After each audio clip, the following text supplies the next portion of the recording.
Welcome to Inno-Tech Deep Dive, your go-to podcast for in-depth discussions on today's hottest economic topics. We bring you fresh perspectives on important global issues, helping you understand the world in a deeper way.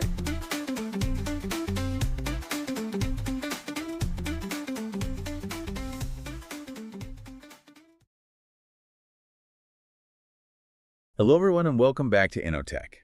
In today's deep dive, we're tackling a question that's been on a lot of minds lately. Is globalization coming to an end? We've got a stack of fascinating research and articles and some seriously thought-provoking ideas. Buckle up, it's going to be a wild ride. Sounds exciting. So to kick things off, did you know that globalization isn't some new phenomenon? It's been ebbing and flowing for centuries. Yeah, that's right. What we often think of as this modern thing is actually rooted in these cyclical patterns throughout history. These cycles of expansion and contraction driven by all sorts of things. Wars, economic shocks, even changes in political ideology, like a pendulum swinging back and forth between interconnectedness and isolation. That's a great analogy. So it's not just about whether globalization continues, but about understanding where we are in this historical cycle, right? Yeah. What forces are driving the pendulum swing? Exactly. Think about the period after World War I. The war completely disrupted trade and financial flows globally. Countries just turned inward, focusing on protecting their own industries with these protectionist policies. And, that shift toward isolationism really contributed to the Great Depression in the 1930s. Wow. It was a pretty stark example of how deglobalization can have far-reaching consequences. Yeah, no kidding. But then after World War II, we saw globalization come back strong, right? Oh, absolutely. After the devastation of World War II, there was this collective effort to rebuild the global economy and prevent another depression. Things like the Bretton Woods system were created to stabilize exchange rates and encourage international trade. And that rapid globalization continued through the 80s and 90s, fueled by tech advancements, deregulation, and the rise of these neoliberal economic policies. So for decades, it seems like the pendulum was swinging toward more interconnectedness. But then things started shifting again after the 2008 financial crisis, didn't they? Yeah.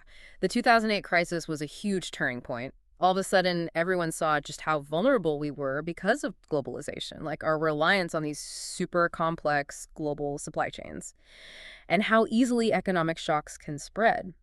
It led to this surge in protectionist sentiment, with countries really questioning the benefits of globalization. And then, of course, COVID-19 hit and really accelerated those deglobalization trends. Lockdowns and travel restrictions led to those crazy supply chain disruptions. Yeah, totally. The pandemic really exposed how fragile those just-in-time supply chains are. Countries realized that relying so heavily on one source for essential goods could be disastrous in a crisis. Right. So it forced everyone to rethink that whole global interdependence thing. And you saw more calls to bring production back home. Reshoring, as they call it. Exactly. Reshoring makes sense on the surface, but what impact could that have on us as consumers? It's a big question. Could we see higher prices or even shortages if countries back away from global supply chains? Yeah, that's a real concern economists are grappling with. Reshoring could lead to higher prices in the short term, for sure, as companies adjust to new locations and maybe face higher labor costs. But then people who support reshoring argue that it would create more resilient and secure supply chains, reducing the risk of future disruptions, and potentially even creating jobs in developed countries. It's a tough trade-off for sure. And speaking of trade, it's so interesting how social media and online platforms are actually shaping global trade patterns. Yeah, isn't that wild? Seems kind of counterintuitive. Yeah, research shows that countries with stronger social connections actually trade more with each other, especially for goods where information and trust matter. So your social media activity, those connections you're making online could be subtly influencing global trade flows. Really? So, is there a direct correlation between the number of Facebook friends I have in another country and how much we trade? Well, it's not that simple, but researchers have found a strong correlation between how socially connected people are and actual trade flows. They measure that by things like Facebook connections or shared cultural interests. And this is even after accounting for stuff like distance and shared borders. That's crazy. But how do they explain that link between social connections and trade? Well, it shows how important trust and understanding are in economic transactions. especially when you're dealing with products that are hard to evaluate just based on like price or specs. I see. Like if you're buying something from a company in another country, you're more likely to trust them if you know people who've had good experiences with them. It's like having this built-in network of word-of-mouth recommendations across borders. Makes you realize how connected we all are, even with all this talk of deglobalization. And speaking of interconnectedness, we can't ignore China's incredible rise. It's completely changing the global landscape, isn't it? For sure. China's economic growth and its growing influence on the world stage have raised a lot of questions about the future of globalization. Some experts believe that China could become this like new center of globalization, promoting trade and investment on its own terms through things like the Belt and Road Initiative. So China's rise could actually mean a continuation or even a strengthening of globalization, but just with different players and rules. That's one possibility, but there's also this more cautious view that suggests China's economic model, which is like a mix of state intervention and market forces, could lead to friction and tension in the global economy. Okay, so it's different from the more liberal free market model that's dominated globalization for decades. What are the potential consequences of that? Well, it could lead to a more fragmented global economy, with different groups of countries aligning themselves with either China's model or the more traditional Western model. We could end up with this globalization with Chinese characteristics, where China's economic and political influence really shapes how international trade and investment work. It sounds like we might be heading towards a multipolar world with different centers of power and influence, which leads us to another big question. How will technology shape globalization's next chapter? Yeah, technology is a real wild card in all this. Right. On the one hand, things like AI, automation, and renewable energy could create all these new opportunities for trade and investment, potentially boosting global economic growth. But those same technologies could also displace workers and widen the gap between rich and poor, which could just fuel more backlash against globalization. Absolutely. It's a double-edged sword. And the sources we've been looking at suggest that governments are going to have to play a critical role in managing these consequences, implementing policies that ensure the benefits of tech are shared fairly and that workers who are displaced have access to training and support. It's a huge challenge. It feels like we're at a pivotal moment. So what does it all mean? Is globalization really ending? Honestly, no one knows for sure, but it's clear that we're in this period of huge transition, where the forces of globalization and deglobalization are in this constant tug of war. And the outcome of that tug of war depends on the choices that we make. Governments, businesses, and even individuals. But the stakes are incredibly high. The decisions made today will shape the global economy for decades. So with that in mind, let's shift gears and look at some specific examples of how these trends are playing out in the real world. Yeah, let's get into some real-world scenarios that bring these kind of abstract forces to life. Let's start with something that affects everyone directly: global trade. Despite all this talk about deglobalization, global trade is actually expected to hit a record high this year, like almost $33 trillion, which is a crazy number. It makes you think maybe those reports of globalization's death are a little exaggerated. Yeah, that is surprising. I thought with all the disruptions we've been talking about, global trade would be down. What's driving this growth? It's a few things. We're seeing this huge surge in services trade. It's projected to grow like 7% this year. Goods trade is a bit slower, but overall global trade is still going up. So globalization isn't dead yet. But are there any underlying trends or potential problems we should be thinking about? Oh, definitely. There are some shifts happening under the surface. One of the biggest uncertainties is what's going to happen with U.S. trade policy. You mean like the possibility of the U.S. becoming more protectionist? Exactly. There's a lot of talk about the U.S. potentially becoming more protectionist, putting new tariffs on more goods, and that could really shake things up in the global economy. How would a more protectionist U.S. hurt global trade, especially if it's doing so well right now? Well, think about it. The U.S. is a huge consumer market. Even small changes in their trade policies can have a big impact on global supply chains. If the U.S. starts slapping tariffs on things, other countries might retaliate with their own protectionist measures. And that could lead to this downward spiral in global trade. Economists are keeping a close eye on this. So if this protectionist trend keeps going, what are some other approaches to global trade that might emerge? One thing we're seeing is regionalization. Remember, we were talking about countries rethinking their dependence on global supply chains and looking to bring production closer to home. You have reshoring. But is that really a realistic alternative to global trade? Well, it might not be about completely replacing global trade, but finding a better balance. Regional trade agreements, for example, they create these zones where trade is easier between neighboring countries, reducing barriers to trade and investment. So instead of relying on this huge global network of suppliers, countries could focus on strengthening ties with their neighbors. Exactly. It's like creating these smaller, more local versions of globalization. And we're already seeing this in different parts of the world. If you give us an example, where's this regionalization happening? Look at Asia. Countries there have been making all these new regional trade agreements. And these agreements really helped them when the pandemic hit. When global supply chains were falling apart, those regional partnerships acted like a safety net, letting them keep trading and getting essential goods. We're also seeing more trade between Asia and Latin America because Asia needs a lot of natural resources. So while globalization might be facing some challenges, regional integration seems to be gaining steam. It's like a way to hedge your bets, diversifying your trade partners, and reducing your reliance on any one country or region. Exactly. It's not about giving up on globalization completely, Yeah. but finding a more resilient and flexible approach to trade and interconnectedness. And this shift towards regionalization is happening alongside what some economists are calling the macroeconomics of discontent. Okay, that sounds a little ominous. What does that even mean? It's this whole bunch of interconnected challenges that are making people anxious about the economy and sometimes even leading to social unrest.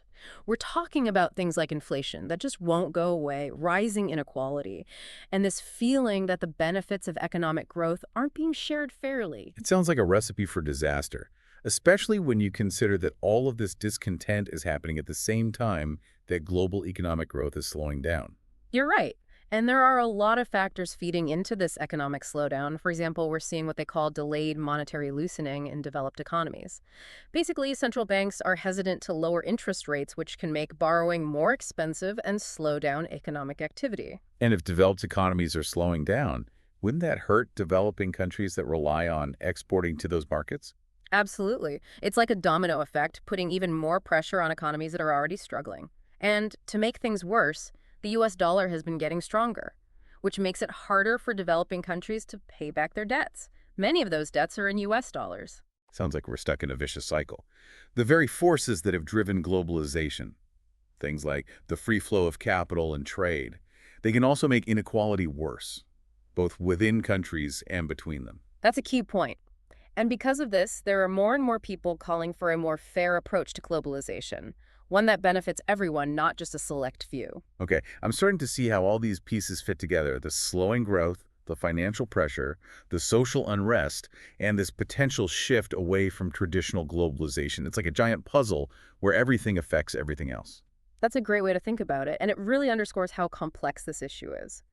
There are no easy answers, and any solution is going to require a multifaceted approach that takes into account all these different challenges and how they're connected. But one thing's for sure, we can't ignore these problems. The stakes are just too high. The choices we make in the next few years are going to determine what the global economy looks like for decades to come. So given how complicated this is, where do we even begin to look for solutions? Okay, so we've talked about the challenges, but are there any solutions out there and any strategies for navigating these crazy times? Well, one idea that's getting some attention is this idea of rethinking development strategies, especially for developing countries. The old model of relying mostly on manufacturing exports for growth might need an update. So moving away from the idea of developing countries as basically just factories for the developed world, what would that look like? Yeah, there's this growing sense that that model has its limits, especially now when global trade is kind of sluggish and technology is changing so fast.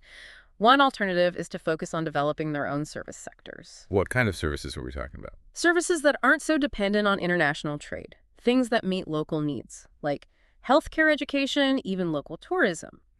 This approach could create more jobs within those countries and boost domestic demand, make their economies less vulnerable to what's happening outside. So it's like a more inward-focused approach to development, building strong internal markets instead of relying only on exports.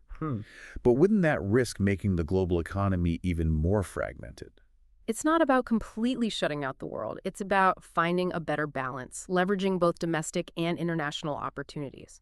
Countries can still trade globally, but with a wider range of goods and services, so they're not so reliant on just one market. I see. It's about building economies that are more resilient and can adapt. Yeah. But there's another huge issue we haven't really touched on yet. one that's super connected to the future of globalization, climate change. How does that factor in? Climate change is a global problem, Yeah. and it needs global solutions. Moving to a low-carbon economy is going to take massive investments, things like renewable energy, green tech, sustainable infrastructure. Right. And these investments could actually create new opportunities for trade and investment, maybe even reshape globalization in a more sustainable way. So instead of trading fossil fuels and stuff that contributes to climate change, we could be trading in the solutions that help fix it. Exactly. But there's a big question of fairness that we have to address.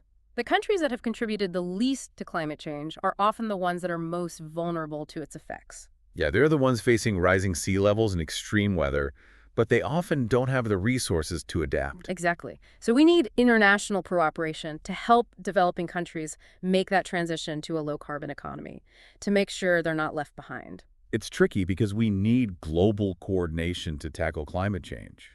But at the same time, we're seeing this rise in nationalism and protectionism, which seems to be pushing us in the opposite direction. Yeah, that's the dilemma. It shows we need a new kind of multilateralism, one that's more inclusive, more equitable, and more responsive to the needs of developing countries. We have to recognize that we're all in this together, even if we're dealing with different economic and political realities. So how do we foster that kind of multilateralism? What can we actually do to address these global challenges in a more cooperative and fair way? Well, one idea some of our sources have mentioned is this idea of a new global tax architecture. That sounds like a pretty big change. What would that even involve? It's about creating a fairer and more sustainable way to finance development, one that can generate the resources we need to tackle big problems like climate change and poverty. There are lots of different proposals out there, but one key idea is to close those loopholes that let multinational corporations avoid paying taxes in developing countries. So instead of companies shifting their profits to tax havens, they'd have to pay their fair share wherever they operate. But wouldn't that be hard to pull off? It would definitely take a lot of international cooperation and political will, but the push for change is growing. More and more people are realizing that the current system just isn't working, both economically and environmentally. It seems like we're at a real crossroads. We can either keep going down this path of fragmented, unequal globalization, or we can choose a different way, one that's more fair, more sustainable, and more just. That's a great way to put it. The sources we've looked at today paint a pretty complicated and challenging picture of what the future of globalization holds. But there's also a sense of hope. The future isn't set in stone. We can shape it. And that's a responsibility we all have, whether we're policymakers, business leaders, or just engaged citizens. The choices we make now will determine what kind of world we leave for the next generation. So on that note, we'll leave you to think about these big questions. Thanks for joining us for this deep dive into the future of globalization. Until next time.